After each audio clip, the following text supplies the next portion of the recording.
To be honest, I feel like luxury brands have a very niche audience. Typically, I'd say the product itself doesn't match the price. A really good example is the fine art industry, where prices are determined by the sellers themselves and not by the art. Do you think sellers can price their products whatever they want, regardless of quality? I mean, sellers can price a product whatever they want, but that doesn't mean people are going to buy it, right? Supply and demand. But this goes back to the question about art pieces, right? So even if you're an artist and you want to suggest that your art is of a very high value and you price it at that point and no one's buying, you may need to adjust your prices. Yeah, but and I guess the point is there's so much of the value exists outside of the art piece itself, right? I'm sure there's plenty of people who could draw the exact same banana Andy Warhol drew, but that's not what people are paying for when they buy one of his originals, right? Right. They're paying for the iconic original or the knowledge that it is an original, right? Yeah. And that's just kind of society driven. Over time, society will decide what is art, what is of value, and society has decided that designer brands like Gucci. What do you mean society? People What is over this time. concept? But who are these? It's not everyone. Yeah. I didn't wake up It's one the morning and people- decide that.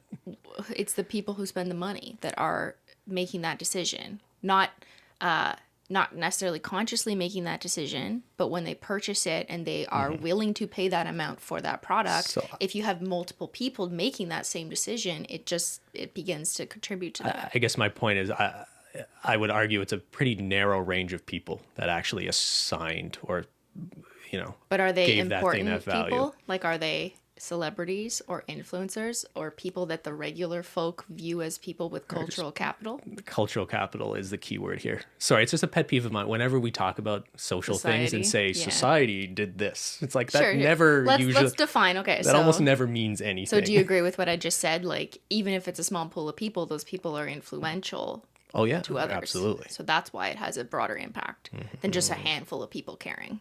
Yes. From Lydia, I live in a very affluent area, which means that a lot of people have designer bags and shoes. I remember in high school that all the cool kids had designer stuff, and I never understood why someone would give a 15-year-old a new $300 purse. I relate this to relatable? this. This is so relatable. Yeah, I grew up where my high school was very rich. It was full of rich kids. When I turned 16, everyone got a BMW as like a brand new BMW That's for their car. crazy. Yeah, Cannot I know. relate. Yeah. I got my grandmother's 1995 used Subaru Legacy, and I was incredibly lucky for getting a car at all. But just Yeah. in juxtaposition to my peers, I felt like I was not well off as a result of my peers literally getting a BMW when they're 16, and like they would crash it and daddy would fix it and they wouldn't even pump their own gas. Yeah, their dads would take their car. Yeah, I know. Okay.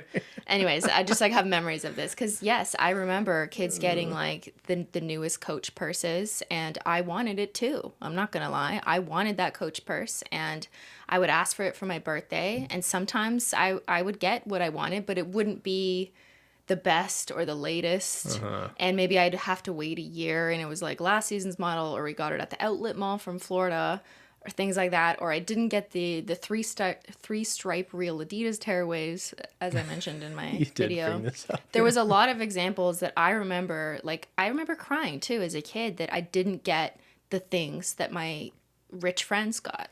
So I think being a teenager is when this, I think a lot of people grow out of this. Mm-hmm.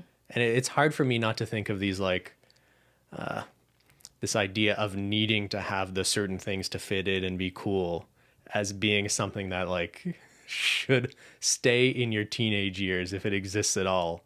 And it's when you're in your 20s and 30s, the ideas of like just needing to show everyone you're wearing Gucci, like that's what's kind of seems crazy to me. But yeah, it's way more relatable to think about the fact that these sort of social hierarchies hugely matter when you're in high school. Mm-hmm. And I don't know if today they're still determined by whether or not you have the cool fashion or whether you have more followers on Instagram. Like, I think maybe this has changed over time. But yeah, when we were in high school, for sure, there was quite a bit of premium put on people who had The nicer things. the things that were cool at that time, whether they were fashion or other things. Like in some circles, I don't know, I'm sure the nerds, it was like who had the best gaming computer or something, you know?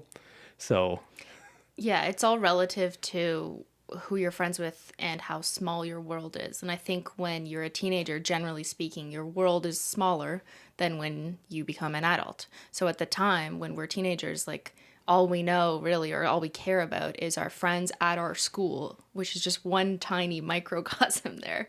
And so you're just comparing yourself to those other people.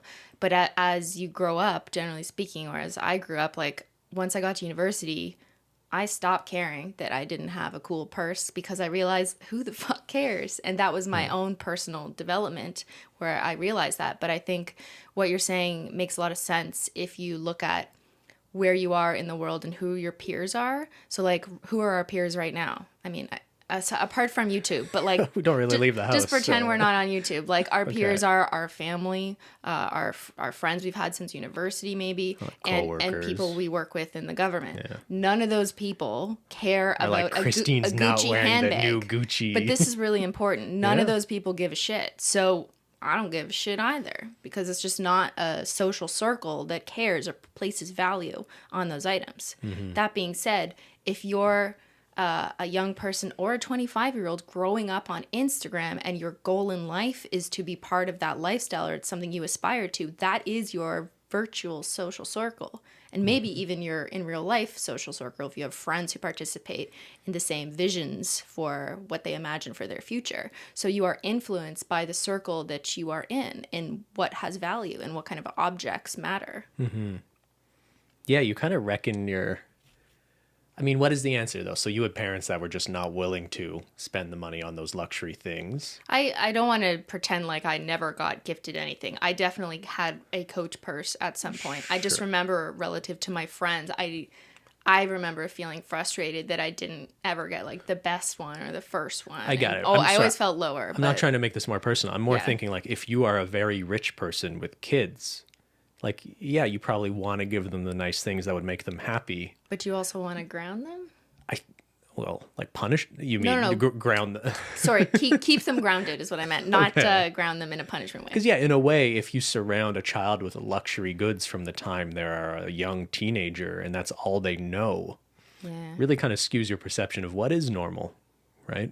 And I think that's maybe partly why my parents didn't just want to shower me with gifts. Like they didn't want me to grow up thinking that was the most important thing. If I wanted to work hard and save my allowance or save the money I'd made working at Shoppers Drug Mart all through high school, then yeah, I could go buy myself that Coach purse. But I think that's a good trick almost from a parent's perspective to be like, yes, you can buy this $300 purse if you save all your money that you're working for the next however long that takes.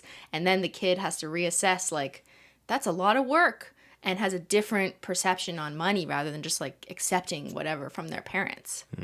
So I think it's there's like a lesson in parenting there. I am not a parent, but I feel like there is some lesson teaching that can go along with choosing to just not gift your kids anything they want that is designer and instead make them work for it. Because then they question if they really want it, if it's worth the work. Yeah, but I think you're really right that it all comes down to your social circle and maybe why it's important to surround yourselves by family, friends, and people that have the same values as you or value the same things in a way. Like if someone you come across, like an acquaintance you come across with at a party, thinks you're not cool because you don't have the latest designer handbag, that's probably not someone you want to be friends with because they're probably not a good friend if they don't care about you as a person. Although a lot of young people are just... hopefully people grow out of that. I mean, that happens when you're a teenager. It's just like the movie Mean Girls. Get in, loser, we're going shopping. Like, Sure. You're only, cool if you have the money and the means to present that image and be the popular girl. But I just think with age, a lot of people I know, kind of grow out of that and change their perception of like what is valuable. But then there's still many others who are still in it. And we see that every day on YouTube. And we just assign value to other things. Maybe it's not fashion anymore. Maybe it's, all the dads saying who has the best lawnmower. I don't know. People find things to assign value to.